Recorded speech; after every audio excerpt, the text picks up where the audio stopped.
문재인 대통령이 취임 후 처음으로 확대 경제장관 회의를 주재하고 새로운 경제정책은 국민의 공감 속에서 추진하는 게 중요하다며 최저임금 인상과 노동시간 단축에 대해서 필요한 경우 보완 조치를 함께 강구해야 한다고 밝혔습니다. 정부가 내년도 경제정책 방향을 발표하면서 내년 우리 경제 성장률을 2.6에서 2.7%로 전망했습니다. 또 내년도 취업자 수는 15만 명 증가할 것으로 예상하고 규제를 풀어 기업 투자를 늘리고 세금을 깎아 경제 활력을 높이겠다고 발표했습니다. 여권 고위 관계자에 대한 첩보 보고서 때문에 감찰반에서 쫓겨났다고 주장한 전 청와대 특감반원에 대해서 청와대가 명백한 허위 주장이며 형사처벌을 위한 법적 조치를 강구하겠다고 강력히 반박했습니다. 12월 임시국회가 시작된 가운데 여야가 임시국회 본회의를 27일에 열기로 합의했습니다. 처리법안 등 세부 사안은 다시 논의하기로 했지만 핵심 현안인 선거제도 개편 문제부터 이견이 커 합의점을 찾기까지 진통이 예상됩니다. 미국의 대북 압박이 강화되고 있는 가운데 북한이 제재가 계속될 경우 비핵화의 길이 영원히 막힐 수 있다고 경고했습니다. 이와 함께 북미 정상이 합의한 싱가포르 공동성명의 충실한 이행을 촉구했습니다. 중국발 스모그가 유입되면서 전국 대부분 지역의 미세먼지 농도가 나쁨 수준을 보이고 있습니다. 기상청은 내일까지 공기질이 매우 탁할 것으로 보인다며 노약자는 바깥 활동을 자제하고 외출할 땐 황사용 마스크 착용을 당부했습니다. 네, 뉴스앤이슈 3부 시작하겠습니다. 문재인 대통령이 오늘 취임 후 첫 확대 경제장관 회의를 열었는데요. 기업 투자의 걸림돌 해소와 최저임금 또 노동시간 단축에 대한 보완 조치의 필요성을 언급했습니다. 태안 화력발전소 노동자 사망 사고와 관련해서는 위험의 외주화를 막을 방안도 당부했습니다. 문 대통령의 모두 발언 들어보시죠. 내년에는 우리 정부의 경제 성과를 국민들께 보여드려야 합니다. 경제를 5년의 임기 동안 획기적으로 바꿀 수는 없을 것입니다. 그러나 적어도 경제정책이 옳은 방향으로 가고 있고 성과가 나타나고 있다라는 믿음과 희망을 국민들께 드릴 수 있어야 할 것입니다. 최근의 KTX 사고와 열수송관 사고, 특히 하청업체 노동자의 안타까운 죽음을 일으킨 태안 화력발전소의 사고는 공기업의 운영이 효율보다 공공성과 안전에 우선순위를 두어야 한다는 경각심을 다시 우리에게 주었습니다.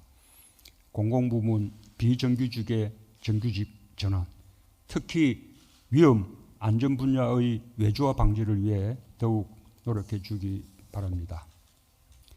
최저임금 인상, 노동시간 단축과 같은 새로운 경제정책은 경제사회의 수용성과 이해관계자의 입장을 조화롭게 고려해 국민의 공감 속에서 추진하는 것이 무엇보다 중요합니다. 필요한 경우 보완 조치도 함께 강구해야 할 것입니다. 경제사회노동위원회를 중심으로 사회적 대화와 타협을 적극적으로 도모해 주기 바랍니다. 청와대는 비위 의혹으로 검찰로 복귀 조치된 전 특별감찰반 김태우 수사관이 자신의 비위를 덮기 위해서 첩보 문서를 유출하고 허위 주장을 하고 있다고 반박했습니다. 김의겸 청와대 대변인은 김 수사관의 행위는 청와대 보안 규정을 정면으로 위반한 것이어서 법무부에 추가 징계를 요청했으며 형사처벌 대상이기도 하기 때문에 법적 조치를 강구하겠다고 밝혔습니다. 김 대변인은 김 수사관이 은행장 등 민간인을 사찰했다는 주장과 관련해 해당 첩보는 민정수석실 내 검증 절차에서 업무 범위에 해당하지 않는 것으로 판단해 폐기했다고 말했습니다. 재작년 우윤근 주 러시아 대사의 비위 의혹 보고 때문에 복귀 조치됐다는 김 수사관의 주장에 대해서도 원래 내년 1월 복귀 예정이었기 때문에 비위 혐의가 발견되지 않았다면 서둘러 돌려보낼 이유가 없었다고 강조했습니다. 여야가 조금 전 12월 임시국회 본회의를 27일 열기로 합의했습니다. 네, 처리법안 등 세부 사안은 다시 논의하기로 했지만 핵심 현안인 선거제도 개편 문제부터 이견이 커서 국회 논의는 순탄치 않을 전망입니다. 취재기자 연결해서 알아보겠습니다. 김지영 기자. 네, 국회입니다. 네, 오늘부터 임시국회가 개회됐는데요. 본회의 일정도 잡혔군요. 네, 오늘 오전 11시부터 더불어민주당 홍영표, 자유한국당 나경원, 바른미래당 김관영 원내대표가 회동을 가졌는데요. 이 회동 결과 다음 주 목요일이죠. 이번 달 27일에 본회의를 열기로 합의했습니다. 또 3당 원내대표는 채용비리 의혹 국정조사와 관련해 당별 의원 숫자를 민주당 9명, 한국당 6명, 바른미래당 2명, 비교섭단체 1명으로 결정했습니다. 이외에 원내대표들은 많은 사안을 논의한 것으로 알려졌지만 합의까지 이루어진 것은 더 없었습니다. 여야정 협의체의 하부기구인 여야정 실무협의체를 열어 최저임금 문제를 논의할 것인지, 또 채용비리 의혹 국정조사의 대상을 어디까지 할 것인지 등도 이견만 확인했을 뿐 결정된 것은 없는 상황입니다. 특히 가장 쟁점이 되고 있는 선거제도 개편 문제와 관련해서도 김관영 원내대표는 속도감 있는 논의가 필요하다고 강조했지만 나경원 원내대표는 결정된 것이 없다는 입장을 다시 한번 내세웠습니다. 이처럼 이견이 좀처럼 좁혀지지 않으면서 각 당 원내대표들은 브리핑 현장에서도 옥신각신하는 모습을 보이기도 했습니다. 이에 따라 각 당이 본회의를 여는 것까지는 한 목소리를 냈지만 다양한 현안의 합의점을 찾기까지는 극심한 진통을 겪을 수밖에 없어 보입니다. 자유한국당이 지난 주말 인적 쇄신안을 내놨는데요. 당 지도부가 이에 대해서도 다시 한번 입장을 내놨죠. 네, 일단 당 지도부는 최대한 잡음을 줄이고 당내 분란을 없애기 위해 노력하는 모습입니다. 한국당 김병준 비상대책위원장은 이번 결정이 당의 쇄신을 위해 어쩔 수 없는 것이었다고 강조했습니다. 특히 내년 초 있을 당 지도부 선출 선거 이후 상황이 바뀔지도 모른다는 기대에 대해 국민의 따가운 눈초리가 있는데 다음 지도부가 함부로 할 수는 없을 것이라고 강조했습니다. 이처럼 지도부가 이번 결정에 거듭 힘을 실어주면서 배제 대상이 된 의원들도 불만은 표시하는 것 이외에 구체적인 반발에 나서지는 않고 있습니다. 이에 따라 당장 대규모 탈당이나 신당 창당처럼 집단 행동이 벌어질 가능성은 적다는 분석입니다. 이런 가운데 바른미래당 이학재 의원은 내일 기자회견을 열고 바른미래당 탈당과 자유한국당 입당을 발표할 예정입니다. 앞서 한국당 지도부에서 바른미래당 일부 의원들의 이적 가능성을 언급하며 논란이 되기도 했는데요. 이번 이 의원의 탈당이 다른 의원들의 연쇄 탈당으로 이어질지에도 관심이 쏠리고 있습니다. 지금까지 국회에서 YTN 김주영입니다.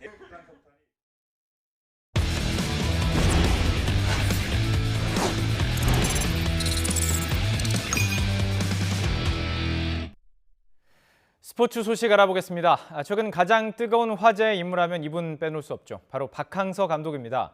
동남아 국가들의 월드컵 스즈키컵 우승 이후 베트남은 말 그대로 박항서 아리 중이라고 합니다. 현지에서 직접 인용 취재한 양시찬 기자 스튜디오에 나와 있습니다. 안녕하십니까? 네, 안녕하십니까? 네, 자 어제까지 베트남 하노이에서 소식을 전해준 걸 제가 뉴스에서 봤습니다. 네. 언제 입국하셨어요? 네, 오늘 아침에 입국했습니다. 오늘 아침에 입국했군요. 베트남 현지에서 가장 따끈따끈한 소식을 취재했을 텐데 현장에서 어떤 느낌이 좀 들었는지 좀 전해주시죠. 네, 제가 오늘 아침에 서울을 도착했는데 아직도 그 베트남 하노이의 나팔 소리가 들리는 것 같습니다. 그래요? 예. 네, 하노이 시민들의 열광적인 모습을 보고 있으니까 저도 옆에서 덩달아서 같이 흥분하게 될 정도였습니다. 베트남 시민들은 흥분을 감추지 않고 있는 그대로 표출했습니다. 정말 내일은 없는 것처럼 밤새 흥겨운 분위기가 이어졌습니다. 예. 지나치는 사람들과 이렇게 하이파이브라고 하죠. 그렇죠. 처음 보는 사람들과 서로 손뼉을 맞추면서 지나가고 또 나팔과 경적 소리가 거리마다 가득 찼습니다. 타임머신을 타고 2002년 월드컵 서울 광화문 광장으로 돌아간 기분이 들었는데요. 2002년 말씀해 주셨는데 2002년 그 한일 월드컵이랑 비교를 해보면은 어느 정도입니까? 더 베트남이 지금 현재 더 뜨거운 것 같습니까? 아니면 어떻습니까? 그 2002년도에도 굉장히 뜨거웠지 않습니까? 그렇죠. 저도 예. 시청에 가서 응원을 했는데요. 제가 느끼기에는 베트남 그 시민들이 훨씬 더 열광적이지 더 않았나. 열광적이었군요. 예, 예. 그렇게 느껴졌습니다. 그 특히 베트남 보릿이라는 구호가 있는데요. 베트남 무적이라는 뜻입니다. 이게 이제 2002년도로 따지면 대한민국 그 구호와 비슷한 느낌이라고 보시면 되겠습니다. 예. 길을 가다 눈빛만 마주쳐도 이신점심으로 이 베트남 무적 구호를 외치는 모습을 발견할 수 있었습니다. 간절히 바라는 바를 이룬 사람들의 흥겨운 모습을 보는 것만으로도 저도 옆에서 참 기분이 혹시 좋아졌습니다. 뭐 이렇게 한국인이냐 물어보면서 좀 이렇게 호의를 베푼 건 없었나요? 굉장히 많이 있었습니다. 많았어요. 뭐 예. 한국인인 줄 어떻게 알고 예. 박항서 사랑해요 이런 말을 쉽게 지나가면서 많이 예. 외치고 감사해요 이런 말도 많이 했습니다. 그렇군요. 네. 정말 현재는 그러면 그야말로 박항서 아리 중이다 이렇게 얘기해도 되겠군요. 네, 그렇습니다. 정말 그렇습니다. 저도 사실은 어느 정도인지 혹시 언론을 통해서 좀 과장된 게 아닌지 기대 반, 의심 네. 반 뭐 이런 마음으로 현지에 도착했는데요. 절대 과장이 아니었습니다. 예. 제가 몇 가지만 좀 결정적인 사례를 들어보면요. 우선 공항 입국장을 통과하자마자 제일 먼저 보이는 게 박항서 감독의 얼굴입니다. 그래요? 예. 네, 모 은행의 광고인데요. 인재한 모습의 얼굴이 공항 여기저기에 있었고요. 또 시내를 돌아다녀 봐도 심심치 않게 박 감독의 얼굴이 눈에 띄었습니다. 예. 네, 지금 이제 화면에도 나가고 있는데요. 지금 그 그렇습니다. 흘러기는 예, 깃발에 박항서 감독의 얼굴이 새겨진 지금 깃발이 나가고 있죠. 예. 경기장 주변에서 박항서 감독의 초상화를 판매하는 모습도 있습니다. 박 감독의 초상화가 판매된다는 것도 놀랍지만 함께 걸려 있는 다른 사람들이 이제 제 시선을 사로잡았습니다. 네네.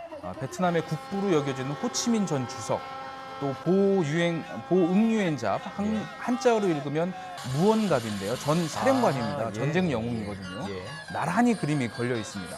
이 두 사람은 베트남 역사에서 가장 중요한 인물이라고 볼 수 있습니다. 그야말로 국가의 영웅인데 베트남 자존심의 상징이기도 합니다. 네네. 베트남 시민들에게 제가 물어보니까 그분들과 나란히 걸려 있다는 것 자체가 이미 더 이상의 설명이 필요 없다는 반응이었습니다. 예, 예. 심지어 초상화 가격도 똑같았습니다. 하나 사오지 그러셨습니다. 네, 제가 이제 사오진 못했는데요. 예, 알겠습니다. 판매량은 박항서 감독의 초상화가 더 많았습니다. 예. 제가 방송을 위해서 초상화 대신 경기장 주변에서 박항서 감독의 얼굴이 그려진 깃발을 샀는데 그것을 제가 들고 돌아다니니까 저를 대하는 눈빛이 달라지는 걸 느낄 그래요. 수 있었습니다. 예. 그 자체만으로도 굉장히 친근하게 느끼는 것 같았습니다. 네네. 또 베트남의 채팅 애플리케이션에서는 이미 박 감독의 캐릭터, 예. 이모티콘이 인기를 끌고 있었습니다. 정말 베트남 시민들이 박 감독을 깊게 사랑하고 존경하는 마음을 가졌다는 걸 느낄 수 있었습니다. 단순히 베트남에게 어떤 우승을 안겨줬다는 것 사실뿐만 아니라 예. 박 감독이 가지고 있는 겸손함, 성실함, 인자함 이런 모습들도 시민들의 마음에 영웅으로 대접받는 한 요소가 되고 있는 것 같았습니다. 네, 제가 예고하지 않은 질문을 좀 많이 드리는데요. 그럼 히딩크 감독, 2002년 히딩크 감독과의 그 인기와 비교해 보면 어떻습니까? 히딩크 감독도 예. 말씀하셨다시피 굉장히 인기가 많지 그렇죠. 않았습니까? 예. 근데 베트남에서는 그 박항서 감독을 굉장히 존경하고 정말 깊이 사랑한다 이런 예. 게 느껴질 정도였습니다. 그렇군요. 이게 사실 그 박항서 감독의 어떤 특성 때문인데 인자함, 따뜻한 리더십 이런 게 지금 기자회견 장면에서 그대로 연출이 됐었잖아요. 그렇습니다. 제가 어제 그 기자회견장에 있었는데 굉장히 소탈하고 또 인간적인 모습이 그대로 드러났습니다. 어제 이제 박 감독이 국내 취재진들만 대상으로 기자회견을 열었는데요. 예. 국내 언론사들의 이제 요청에 박 감독이 이제 바쁜 와중에 짬을 내준 겁니다. 경기가 끝난 바로 다음 날이었는데 베트남 정부에서 주최하는 행사에 참여했다가 바로 기자회견장으로 왔습니다. 기자회견에서도 박 감독의 어떤 진솔한 이야기에 웃음도 간간히 터져 나오고 굉장히 훈훈한 분위기 속에 진행됐는데요. 국민 영웅이라는 칭호에 대해서 어떻게 생각하느냐는 질문에 박 감독이 한 말 들어보시겠습니다. 영웅 아닙니다. 영웅 아니고 이런 평범한 축구 지도자입니다. 축구 지도자고 즐거움을 선사한 것에 대해서 저한테 하나의 어떤 표현 방법이라 생각할 뿐입니다. 네, 영웅이 아니다. 평범하다. 축구로 즐거움을 드린 것에 대한 베트남 시민들의 하나의 표현 방법일 뿐이다. 참 박항서 감독다운 표현이고 또 이런 겸손함이 베트남의 마음을 훔친 비결이 아닌가 생각했습니다. 예, 사실 박항서 감독도 뭐 대단하지만 혼자 이룬 성과는 아닙니다. 뭐 선수들도 있었고요. 네, 코치 그렇습니다. 중에서도 특히 이영진 수석 코치 모습을 뭐 계속 드러냈었죠. 네네네. 예. 어제는 특별히 이제 그 기자회견장에도 예. 같이 박항서 감독이 이영진 코치와 함께 나왔거든요. 네네. 이영진 코치는 항상 박 감독의 옆에 지금 붙어 있습니다. 박 감독보다 4살 어리지만 1994년 월드컵에 미드필더로 출전한 바 있고요. 대구 FC 감독도 2년 동안 역임한 분입니다. 네네. 선수 시절에 박 감독과 럭키 금성에서 함께 선수 생활을 하면서 인연을 맺었습니다. 이분이 그림자처럼 박 감독을 보좌하면서 시너지를 내고 있습니다. 어제 기자회견에서도 박 감독의 말에 따르면 중요한 전술이나 선수 기용 등을 선택할 때 이영진 코치와 둘이서 의논해 결정한다고 밝힌 바 있습니다. 네네. 스타일이 조금 다른데요. 박항서 감독은 안정적인 경기 운영, 또 이 코치는 이제 공격적인 운영을 선호합니다. 시너지가 날 수밖에 없겠네요. 네네, 예. 그렇습니다. 또 반대로 경기장에서는요, 박 감독은 굉장히 다혈질적인 면을 드러내는데 이 코치는 냉정함을 유지합니다. 경기 중에 혹시 보셨을지 모르겠습니다. 박 감독이 자리를 박차고 나가 항의하면 예. 이 코치가 나가서 말리는 장면이 어떤 대표적인 모습이라고 할 수 있겠습니다. 이 다른 스타일의 두 지도자가 시너지를 내는 건 박 감독의 인품 때문이라고 합니다. 이용진 코치의 말을 들어보시죠. 옆에 사람들의 얘기를 잘 들어주는 부분, 자기 주변에 있는 사람들한테 대한 어떤 배려, 이런 것들이 좋은 결과로 이어졌다고 생각하고 있습니다. 네, 박 감독의 좋은 면을 또 저렇게 인정해주는 코치의 인품도 참 좋다는 생각이 들었습니다.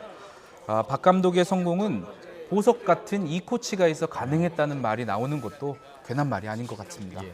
요즘 그 네티즌들 흔히 하는 말 중에 뭐 파파미, 파도 미담이다 이런 얘기 나오고 있는데요. 네. 박항서 감독의 미담이 계속 이어지고 있잖아요. 소개해 주세요. 그렇습니다. 바로 이제 또 어제 전해진 소식인데요. 우승 축하금으로 받은 10만 달러, 우리 돈으로 1억 1천만 원이 넘는 돈입니다. 예.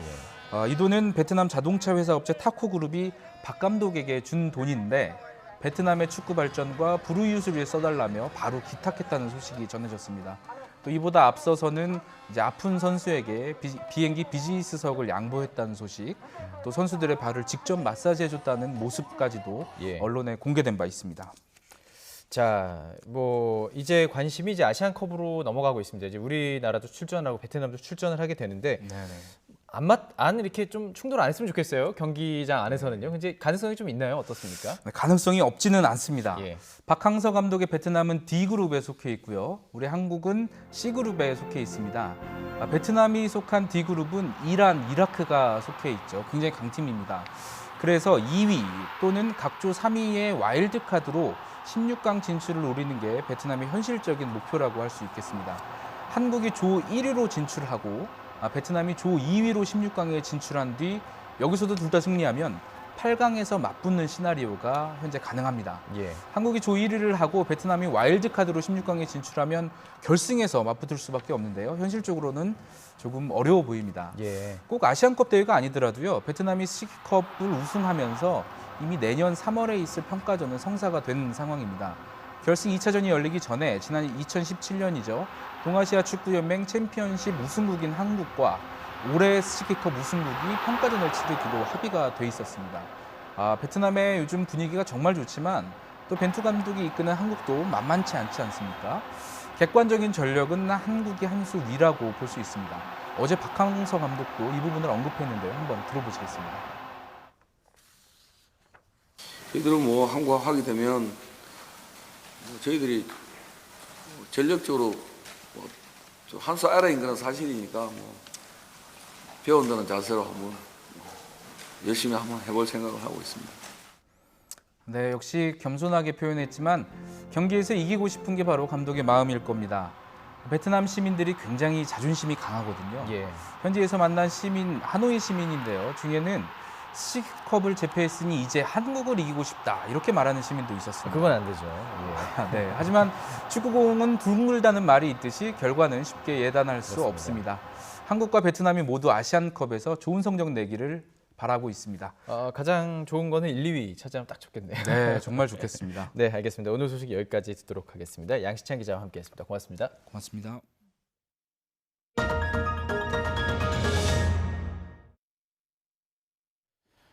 한 정육업체가 수입 고기를 국내산으로 속여서 학교 급식 재료로 납품을 해왔다는 내부 고발이 YTN에 제보됐습니다. 일선 학교들의 식자재 관리가 얼마나 허술한지 10년이 넘게 이런 일이 벌어졌는데도 아무도 몰랐습니다. 경찰이 수사에 나섰습니다. 김태민 기자의 단독 보도입니다. 수사관들이 정육업체 사무실에 들이닥칩니다. 원산지를 속여 고기를 팔아왔다는 의혹이 제기된 곳입니다. 이 업체는 지난 10년간 많게는 매달 120여 곳의 인천 시내 학교에 육류를 납품해왔습니다. 학생들이 먹는 급식이라 국내산 입찰 계약만 이뤄졌지만 실상은 달랐습니다. 미국산 돼지고기를 국내산으로 포장만 바꿔 납품했다는 겁니다. 아니 내가 지금 사무실에 앉았고 이거 들어가지도 않는데 작업하는데 내가 참여도 안 하는데 그거를 어떻게 알겠어요. 이런 식으로 킬로그램당 10,000원 가까이 매년 수억 원의 부당이득을 남겼다는 게 내부 관계자의 증언입니다. 그걸 구매를 해주면은 이걸로 작업을 해서 납품을 해라 이런 식으로 이제 얘기를 하는 거죠. 그러면은 이제 작업자들이 이제 이걸 뜯어서 학교에 이제 작업을 하는 거예요. 납품을 하는 거예요. 인천시는 지난 2011년 초등학교를 시작으로 올해부터 초중고 519개 학교에서 전면 무상급식을 도입했습니다. 1년 급식 예산만 2,500억 원에 달합니다. 하지만 식자재 납품 계약은 전적으로 학교에 맡겼습니다. 그러다 보니 관리 감독이 소홀해져 원산지 속이기가 관행처럼 이뤄졌다는 설명입니다. 조리사분들도 있고 영양사들도 있고 하는데 전혀 몰라요. 그런 일반 소비자들은. 인천 시내 거의 다 한다고 봐야 돼요. 제일 먼저 시작한 데가 여기고. 계약은 보통 가장 낮은 가격을 써내는 업체가 따내고 있습니다. 업체 입장에선 이윤을 남기기 위해 불법의 유혹을 떨쳐버리기 쉽지 않은 이유입니다. 지자체는 별다른 단속 근거가 없다며 손을 놓고 있습니다. 개별적으로 업체를 단속한다거나 왜냐면 이게 지금 어떻게 보면 사계약이잖아요. 학교랑 업체 간의 계약이기 때문에. 경찰은 확보한 거래 자료 분석을 마치는 대로 업체 대표를 불러 사실관계를 추궁할 방침입니다. YTN 김태민입니다.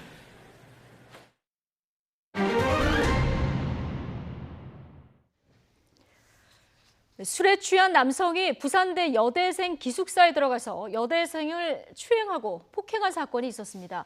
자, 이 대학에서는 5년 전에도 성폭행 사건이 일어났다고 하는데 이런 일이 왜 자꾸 반복되는지 취재기자 연결해서 들어보겠습니다. 차상은 기자 나와 있습니까? 네, 부산입니다. 예, 자, 사건이 벌어진 게 새벽이었는데요. 이 여대생 기숙사에 어떻게 들어갈 수 있었던 겁니까? 네, 부산대학교 여자 기숙사에 20대 남성 재학생 A씨가 침입한 것은 어제 새벽 1시 반쯤이었습니다. 이 여대생 전용 기숙사이다 보니 나름의 보안 시설들을 갖추고 있는데요. 카드키를 갖다 대야 출입문이 열리는 방식으로 외부인의 출입을 막고 있는 곳입니다. 기숙사에 침입한 A씨는 카드키 보안에 맹점을 노린 것으로 보입니다. 한 여대생이 카드키로 문을 열고 들어가자 출입문이 닫히기 전에 자신도 재빨리 통과하는 방법을 썼습니다. 예. 자, 그런데 보통 기숙사 입구에는 경비실이 있잖아요. 그런데 A씨가 들어오는 것을 막지 못한 이유가 있습니까? 네, 말씀하신 대로 기숙사 건물 1층 입구에는 경비실이 있습니다. 평소에는 경비원 1명이 근무하며 기숙사 입구를 지키는데 문제는 사건이 발생한 시간대는 경비원 공백이 발생한다는 점입니다.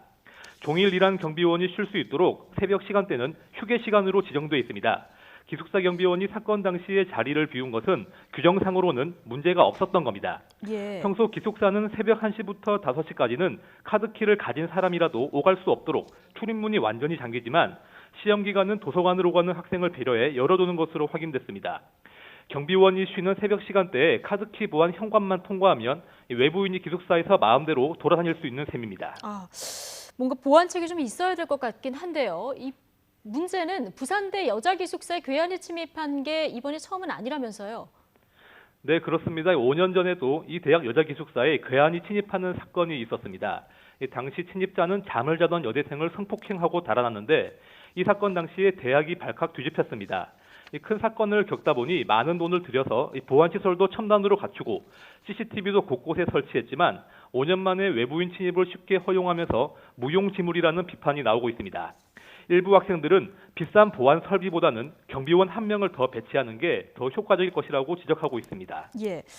자, 어쨌든 이번 사건 성추행에 폭행까지 있었습니다. 경찰 수사 지금 어떻게 진행되고 있습니까?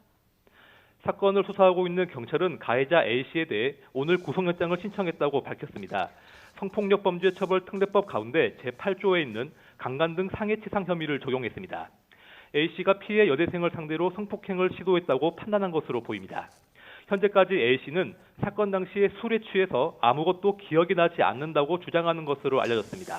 네, 어쨌든 이 여자 기숙사에 대한 보안 문제 조금 더 실효성 있는 대책이 마련돼야 할 것 같군요. 차상은 기자였습니다.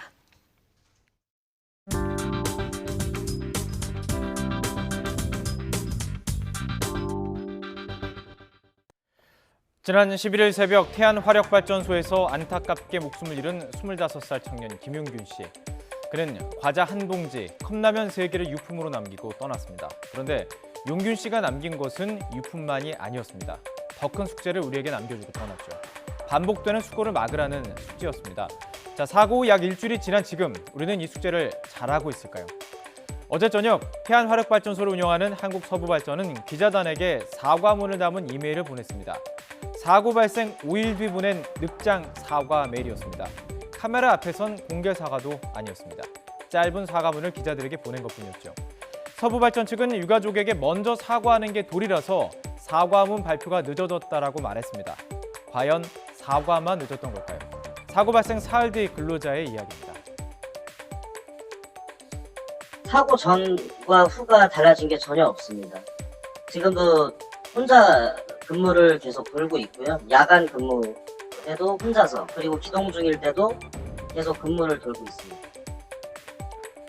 이뿐만이 아니라 사고 현장이 깨끗하게 치워져 있는 등 서부발전이 사고를 축소하려는 정황이 드러났다는 민주노총 공공운수노조의 주장까지 나왔습니다.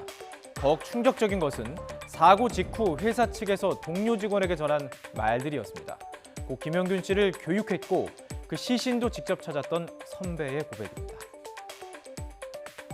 제가 사고 11일 날 아침에 9시 한 40분쯤에 집에 와가지고 정신도 없고 막 그러는 상황에서 전화해서 밑에 애들 입단속 잘해라. 그리고 기자들 만나면 인터뷰 하지 마라.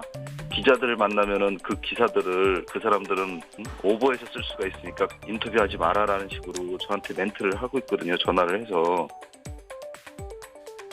이 처참한 사건 현장에서 혹시 숨이 붙어 있을까 뛰어들었다가 차디차게 식어버린 후배의 몸을 직접 만지고 온 선배에게 걸려온 전화.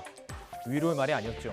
자, 인터뷰에서 이성훈 씨는 변화가 없으면 사고는 반복될 수밖에 없다 이렇게 장담했습니다.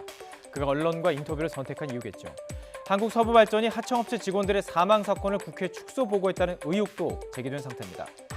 서부발전이 지난 2017년 10월 더불어민주당 박정 의원실에 보고한 발전소 사고 사상자 현황을 보면요. 2011년 9월 28일 외벽 공사 중이던 하청업체 근로자 2명과 16년 2월 또 다른 하청업체 근로자 2명이 추락산 사실이 누락된 것으로 확인됐습니다. 또 지난해 9월 민주당 우원식 의원실에 제출한 2013년부터 2017년 태안화력발전소 산재 현황 자료에서도 2016년 2월 사망사고, 또 지난해 11월 15일 발생한 하청 근로자 사망사고는 포함되어 있지 않았습니다. 서부발전 측은 이 해당 자료가 고용노동부에서 작성한 것이기 때문에 잘 모른다라고 답변했습니다. 이에 대해서 시민단체는 목숨을 앗아가는 사고도 하청업체라는 이유로 통계조차 제대로 관리하지 않은 서부발전의 무관심이 문제라고 지적하고 있습니다. 사고 발생 뒤에도 이어지는 의혹과 문제점을 좀 짚어봤는데요. 용균 씨가 남긴 이 숙제를 잘 해결하기 위해서는 철저한 조사가 필요해 보입니다. 네, 중국발 스모그가 유입되면서 전국적으로 초미세먼지 농도가 크게 높아졌습니다. 경기와 강원 일부에는 초미세먼지 주의보가 발효 중인데요. 자세한 날씨 알아보겠습니다. 권혜인 캐스터. 네, 야외 스튜디오에 나와 있습니다. 네, 오늘도 역시 공기질이 나쁘군요. 네, 그렇습니다. 벌써 4회째 미세먼지가 기승을 부리고 있습니다. 특히 오늘은 중국발 스모그까지 유입되면서 초미세먼지 농도가 높게 올랐습니다. 초미세먼지는 미세먼지보다 입자가 작기 때문에 건강에 더 해롭습니다. 외출하실 때면 잊지 마시고 황소형 마스크를 꼭 챙기시기 바랍니다. 현재 경기 지역의 초미세먼지 농도는 매우 나쁨, 그 밖의 지역은 나쁨 수준 보이고 있습니다. 경기와 인천, 강원 원주에는 초미세먼지 주의보가 발효 중입니다. 초미세먼지 특보가 내려지면 어린이와 노약자는 실내 활동을 자제하시고요. 일반인 역시 장시간의 야외 활동은 줄이시는 게 좋겠습니다. 당분간 전국이 대체로 맑겠지만 목요일에는 전국에 한 차례 비가 내리겠습니다. 또 예년보다 온화한 날씨가 이어지면서 미세먼지가 기승을 부리는 날이 많겠습니다. 지금까지 상암동 야외 스튜디오에서 YTN 권혜인입니다. 네, 정부가 잠시 뒤 1시 반에 내년 경제정책 방향을 브리핑합니다. 네, 경제부 김평정 기자 함께 브리핑 내용 먼저 좀 짚어보도록 하겠습니다. 안녕하십니까? 네. 자, 매년 발표를 합니다만 올해 특히 주목되는 거는 경제 사정이 그만큼 안 좋다 이런 반증일 수도 있을 것 같은데 문재인 대통령이 오늘 첫 확대 경제장관 회의도 주재하지 않았습니까? 예, 경제 상황이 안 좋다 이런 것들을 많이 보고 있는 것 같습니다. 문 대통령도 국민이 체감할 수 있는 경제 성과를 꼭 보여야 한다 이걸 강조를 했는데요. 경제 성과라는 것이 기업이 잘 돌아가고 그래서 일자리도 많이 생기고 소비도 활발히 돌아가고 이런 것들을 의미할 텐데 잠시 뒤 브리핑할 정부의 내년 경제정책 방향에도 이런 내용들이 집중적으로 담겼습니다. 기업 투자를 이끌 정책을 만들고 또 일자리를 올해보다 15만 개 더 늘리고 공유경제 같은 신성장 동력 지원책도 포함됐습니다. 자, 이 모든 게 이제 뭐 그렇게 되려면 경제 성장률 같은 것들이 참 중요할 텐데 브리핑 전에 이제 저희들이 공개를 해드리고 보도해드린 내용에 따르면 2.6에서 2.7입니다. 이게 전망치인데 내년 경제 성장 전망치요. 이게 사실 앞서 한국은행 KDI가 전망한 것과 비슷한 수치잖아요. 네, 비슷합니다. 예. 한국은행이 2.7, 예. KDI가 2.6%로 전망을 했었는데 예. 정부는 2.6에서 2.7 이 사이로 범위로 설정을 했습니다. 그렇죠. 올해 전망치도 내년하고 똑같이 2.6에서 2.7%로 잡았는데 원래는 지난해 3%로 올해 전망률을 전망했다가 지난 7월에 2.9%로 한 차례 낮췄고 이번에 더 낮췄습니다. 정부도 지금 대내외 경제 여건이 녹록지 않다 이런 것을 인식하고 있다는 방증으로 볼 수 있습니다. 예. 자, 그런데 보통 성장률 전망하면은 뭐 2.6%면 6%, 2.7%면 7% 이렇게 딱 떨어지게 보통 하는데 이게 범위로 설정이 돼 있거든요. 2.6에서 2.7%. 이유가 있습니까? 예, 사실 지난 금요일에 기획재정부에서 기자들을 상대로 사전에 간략하게 브리핑을 했었는데요. 예. 그때도 왜 이렇게 범위로 설정했느냐 이런 질문들이 많이 나왔었습니다. 네. 기재부 설명은 대외 불확실성이 큰 것이 가장 큰 원인이라 이렇게 얘기를 했습니다. 올해 성장률은 4분기에 그러니까 지금이 4분기인데 이때 경제가 어떻게 돌아가느냐에 따라서 변동이 있을 것이고 그래서 바뀔 것이기 때문에 범위로 설정을 했고요. 내년에도 미중 무역 갈등 같은 대외 변수가 계속될 전망이어서 최소 그리고 최대치를 포함한 범위로 포함했다고 설명했습니다. 예. 다만 올해와 내년 전망치를 똑같이 설정한 것은 경기 침체로 보는 것은 아니다. 올해와 내년이 비슷할 흐름을 보일 것이다. 이 정도로 봐달라고 부연했습니다. 네, 이 내용도 구체적으로 살펴보고요. 지금 최저임금 인상의 속도를 좀 조절하겠다라는 내용이 포함이 되어 있습니다. 사실 최저임금 공약이 10,000원까지 올리겠다는 거 아니겠습니까? 2020년까지요. 그럼 이게 공약 이행에도 좀 차질이 빚어진다 이렇게 볼 수 있을까요? 예, 차질이 빚어진다고 보면 될 것 같습니다. 10,000원으로 올리려면 내년에 결정을 할 때 15% 이상 인상해야 된다 이런 계산이 나오거든요. 근데 이제 2년 연속 두 자릿수 인상률을 기록했던 것을 조절하겠다고 했으니까 15%는 분명히 안 될 것이고 한 자릿수로 떨어질 가능성도 큽니다. 예. 그리고 또 주 52시간제 보완책으로 탄력 근로제 단위 기간을 늘리는 방안도 이번 정책에 포함이 됐습니다. 지금 이번에 보면은 민간 투자를 늘리겠다 이런 부분도 포함이 돼 있거든요. 민간 투자를 유도하는 정책에서 눈에 띄는 부분은 특히 어떤 부분들이 있습니까? 서울 삼성동에 이제 현대차가 신사업을 짓겠다 이런 계획이 있었는데 이게 교통 유발 효과 등의 문제 때문에 사업 허가가 그동안 나지 않았었습니다. 이 문제가 거의 마무리됐고 또 절차를 빨리 거치겠다 이렇게 발표를 했기 때문에 그럼 정부는 상반기 안에 착공도 가능하다 이렇게 보고 있고요. 또 서울 창동에 서울 아레나라고 K-팝 공연장 설치도 추진을 하고 있고 또 우리 주력 산업인 반도체 특화 클러스터도 조성하겠다고 발표했습니다. 예. 그 경제 축이 뭐 몇 가지가 있지 않습니까? 정부도 있고 기업도 있고 이제 그 기업 외에도 이제 가게가 있는데요. 일반 그 가게의 민간 소비가 늘리는 방안이 참 중요할 텐데 이 부분에 대한 언급도 있었죠. 예, 승용차 산업을 좀 살리겠다 이런 발표를 계속해서 하고 있는데 올해 하반기에 승용차 판매량이 증가세로 이제 돌아서는 계기가 됐던 게 개별 소비세 30% 인하 방안이 추진이 됐었거든요. 이 조치가 원래 이번 달로 끝날 예정이었는데 내년 6월까지 연장하겠다 이렇게 발표를 했고 그리고 K-팝 아이돌 공연을 활용한 외국인 여행 상품도 개발하고 시내 면세점도 더 많이 설치해서 소비를 늘리겠다 이렇게 발표했습니다. 예. 일자리는 15만 개 정도 늘리겠다 이렇게 뭐 알려져 있는데 예산도 상반기에 집중된다 이렇게 알려졌는데 지금 홍남기 경제부총리가 내년도 경제정책 방향을 발표하기 위해서 지금 자리한 모습 현장 화면 지금 보고 계신데요. 예, 현장 연결되는 대로 발표하는 대로 저희들이 바로 현장 생중계 해드리도록 하겠습니다. 지금 자리를 좀 잡고 있고요. 자리를 잡는 즉시 발표가 이루어질 것으로 보입니다. 네.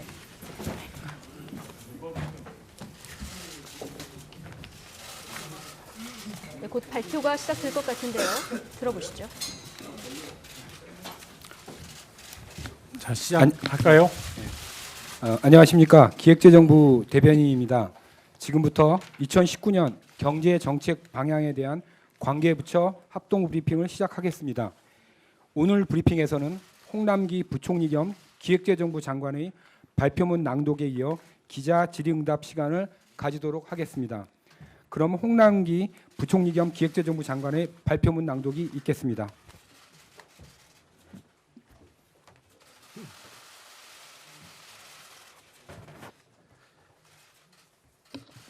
존경하는 국민 여러분, 오늘 저희 경제팀은 내년도 경제정책 방향을 설명드리고자 이 자리에 섰습니다.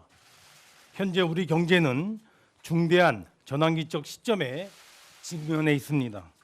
저성장이 고착화되는 가운데 분배는 지속적으로 악화되고 있고 4차 산업혁명 등 미래의 도전 요인도 만만치 않습니다. 우리만의 문제는 아닙니다. 전 세계적으로도 저성장과 양극화가 심화되며 IMF, OECD 등을 중심으로 포용적 성장이 대안으로 부각되고 있습니다.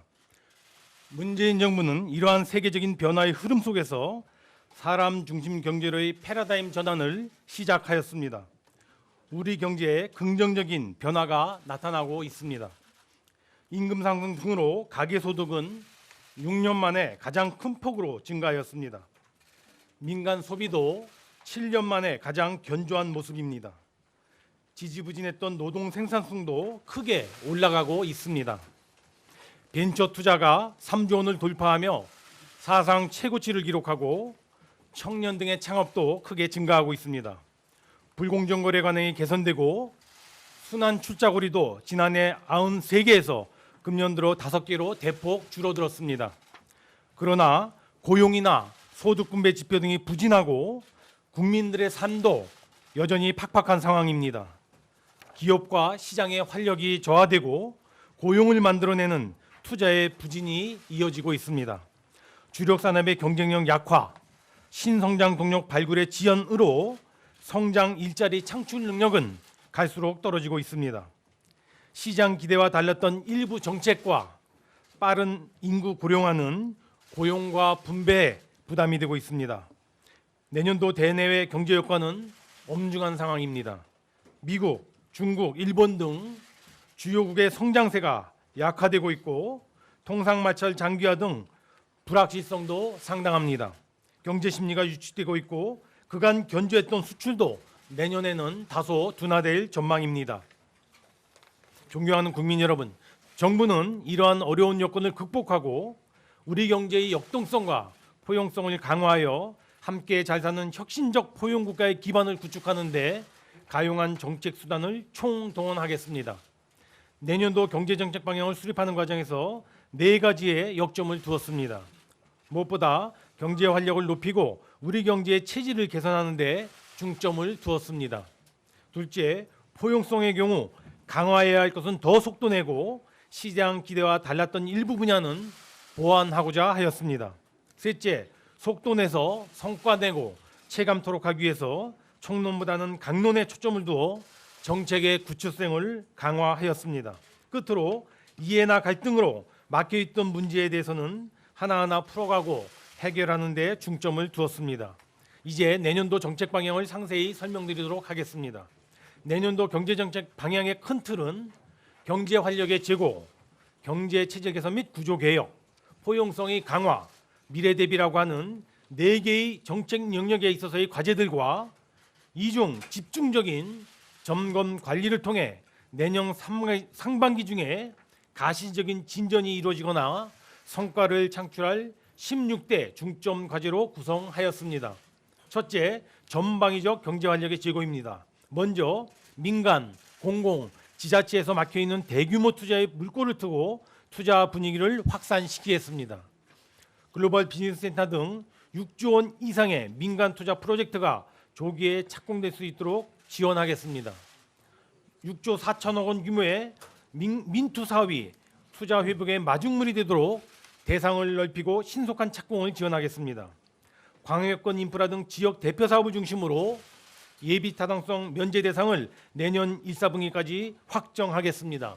착공 시점은 최대한 앞당기도록 하겠습니다. 지역 밀착형 생활 SOC 등 내년 예산은 역대 최고 수준인 61% 이상을 상반기 중 조기 집행하고 공공기관 투자도 올해보다 9조 5천억 늘리겠습니다.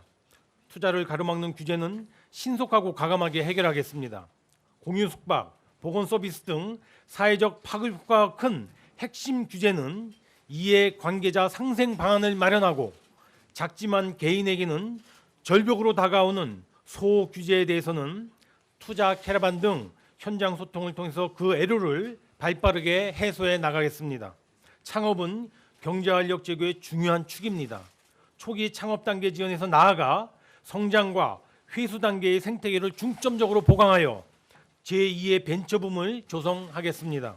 창업기업이 부동산의 권리, 동산, 지재권 등을 묶어서 담보로 활용할 수 있는 일괄담보제를 신규로 도입하고 회수시장 활성화를 위하여 기술혁신형 중소기업 M&A에 대한 법인세 감면을 금년 말에서 21년 말까지 연장 지원하겠습니다. 소비 등 내수를 활성화하고 수출 경쟁력을 높이기 위한 대책도 마련하였습니다. 승용차 개별 소비세 인하를 내년 6월 말까지 6개월 연장하고 노후 경유차의 조기 폐차 지원도 현재 11만 6천 대에서 15만 대로 확대하겠습니다. 관광 분야는 자영업자를 지원하는 동시에 일자리도 늘릴 수 있는 보물창고입니다. 이에 한국을 대표하는 K-팝 페스티벌을 연 2회 개최하고 시내 면세점을 추가 개설하는 등 외국인 관광객 유치를 포함한 국내 관광 활성화 대책을 각별히 강구하겠습니다. 수출은 내년에 어려움이 예상되는 만큼 수출금융 지원을 12조 원 확대하여 총 217조 원이 공급되도록 하고 플랜트, 건설, 스마트 시티 수출에 대한 6조 원 규모의 금융 지원 프로그램도 마련하겠습니다.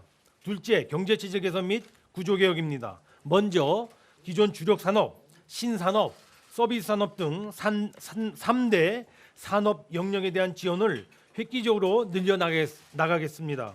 금년 말까지 제조업 혁신 전략을 발표하고 특히 자동차, 조선, 디스플레이, 석유화학 등 4개의 산업 분야에 대해서는 우선적으로 지원하며 육성해 나가겠습니다. 8대 선도 신사업 중 스마트 팩토리와 스마트 3단, 미래차, 핀테크, 바이오헬스 등 4대 신산업에 대해서는 내년에 현장에서 가시적인 진전과 성과가 나타날 수 있도록 중점 지원하겠습니다. 또 부가가치와 일자리 창출의 보고인 유망 서비스 산업은 획기적으로 육선 대책을 마련해 나가겠습니다. 특히 관광, 보건, 물류, 게임 콘텐츠 등 4대 분야를 중점적으로 활성화해 나가도록 하겠습니다. 노동시험과 인력 양성 시스템의 혁신도 결코 늦출 수가 없습니다. 고용 안전성을 먼저 강화하면서 직무급 중심으로 공공기관의 임금 체계를 개편하겠습니다. 광주형 일자리를 기반으로 지역 상생형 일자리 모델을 구축 확산시켜 나가고 내년 중에 이러한 모델의 성공 사례가 나타날 수 있도록 적극 지원하겠습니다. 내년에는 이노베이션 아카데미를 신설하고 기업 주도의 직업훈련을 도입하는 것 등을 통해서 4차 산업혁명을 선도할 혁신 인재 양성에 박차를 가하겠습니다. 공정경제는 우리 경제에 있어서 맑은 공기와도 같은 것입니다. 불공정과 불평등이라는 미세먼지를 걷어내기 위해 불공정 거래의 근절, 기업 지배구조의 개선, 대중소기업 상생연령 확산 등 공정경제의 핵심 과제들을 중단 없이 지속 추진해 나가겠습니다. 셋째, 우리 경제사회의 포용성 강화입니다. 포용성의 경우 사회안전망 강화 등은 더 속도를 내고 시장 기대와 달랐던 일부 정책은 보완해 나가겠습니다. 아동수당 대상은 만 7세 미만 취약전 아동으로 확대하고 기초연금은 소득 하위 20% 어르신께 내년 4월부터 25만 원에서 30만 원으로 인상 지원하겠습니다. 사회안전망을 보다 두텁고 촘촘하게 하기 위해 한국형 실업부조가 2020년 본격 실행될 수 있도록 그 기반을 구축해 나가겠습니다. 영세 자영업자는 카드 수수료 인하 등 경영 부담을 대폭 낮추고 채무 재조정, 조세 체납금에 대한 부담 완화 방안도 마련하겠습니다. 최저임금은 일자리 안정자금, EITC 지원 등을 통해 연착륙을 지원하고 이와 함께 최저임금 결정의 객관성과 예측 가능성을 높이기 위해 최저임금 결정 구조 개편을 2월 말까지 마련하겠습니다. 2020년 최저임금은 개편된 결정 구조화에서 시장의 수용성, 기업주의 지불 능력, 경제적 파급 역량 등을 종합적으로 고려하여 결정되도록 최대한 노력하겠습니다. 근로시간 단축과 관련해서는 그 기조는 유지하되 현재 논의가 진행 중인 탄력 근로제 단위기간 확대가 늦어도 내년 2월까지는 마무리되도록 노력하겠습니다. 그리고 이때까지 현재 적용 중인 계도기간을 추가 연장하는 것도 검토하겠습니다. 마지막으로 미래 대비 투자 및 준비입니다. 우리 다음 세대를 위한 준비, 미래를 위한 대비 등은 지금 우리가 해야 될 과제입니다. 먼저 4차 산업혁명의 주역이 될 핵심 기술이 확실히 확보될 수 있도록 이에 대한 R&D 투자를 대폭 확대 지원하겠습니다. 5G, AI, 데이터 등 R&D를 통해 확보된 첨단 기술이 산업 분야에 접목 융합될 수 있도록 융합 생태계의 구축에도 더 속도를 내겠습니다. 내년 중 국토, 교통 등 분야별 빅데이터 플랫폼을 구축하고 수소 기반 시범 도시를 세계에 조성하는 것이 그 대표적인 예가 될 것입니다. 저출산 고령화 대응은 이제까지 출산 장려 중심에서 삶의 질 개선으로 패러다임을 전환하고 기존 대책도 실효성 있는 정책을 중심으로 재구조하여 강력히 추진하겠습니다. 이를 위해 1세 미만 아동의 의료비를 제로화하고 국공립 어린이집 등의 이용비율 목표를 조기에 달성하도록 하겠습니다. 지금까지 4개 영역의 주요 정책 과제들을 설명드렸습니다만 특히 정부 역량을 보다 집중해 내년 상반기 중 가시적인 진전이나 성과를 창출할 16대 중점 과제를 선정하여 속도감 있게 추진해 나가고자 합니다.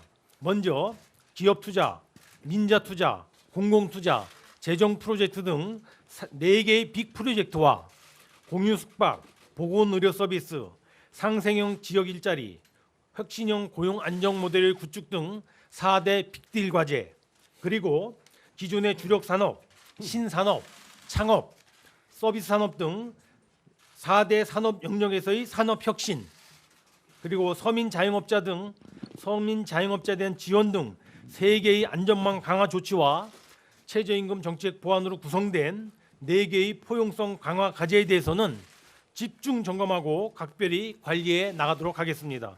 존경하는 국민 여러분, 정부는 내년도 성장률을 금년과 유사한 2.6 내지 2.7%로 그리고 신규 취업자 증가는 금년보다 5만 명 늘어난 15만 명 수준으로 목표 삼았습니다.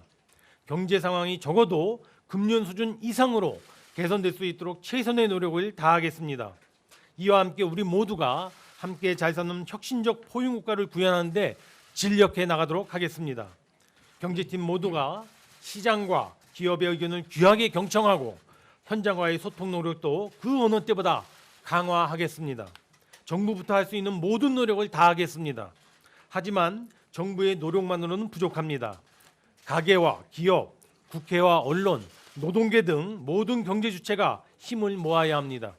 사회적 대화와 소통, 타협과 양보를 통해 윈윈할 수 있는 상생의 길을 열고 우리 경제를 한 단계 더 도약시키는 데 모두가 동참해 주실 것을 간곡히 부탁드립니다. 감사합니다. 네, 내년도 경제 정책 방향에 대한 정부 합동 브리핑 내용 들어보셨습니다. 함께 잘 사는 포용국가 방향은 유지하되 세부 정책을 조정해서 조금 성과를 꼭 내겠다, 여기에 방점이 찍힌 것 같은데요. 홍남기 경제부총리 취임 후 첫 방송 출연 인터뷰를 저희 YTN과 합니다. 6시 뉴스 Q 시간에 출연 예정이니까요. 지금 못다한 질의응답, 궁금한 내용들 이때 확인하시면 될 것 같습니다. 네, 이상으로 뉴스앤 이슈 마치도록 하겠습니다. 잠시 뒤 2시에는 노정면 앵커의 더 뉴스가 이어집니다. 시청해주신 여러분 고맙습니다.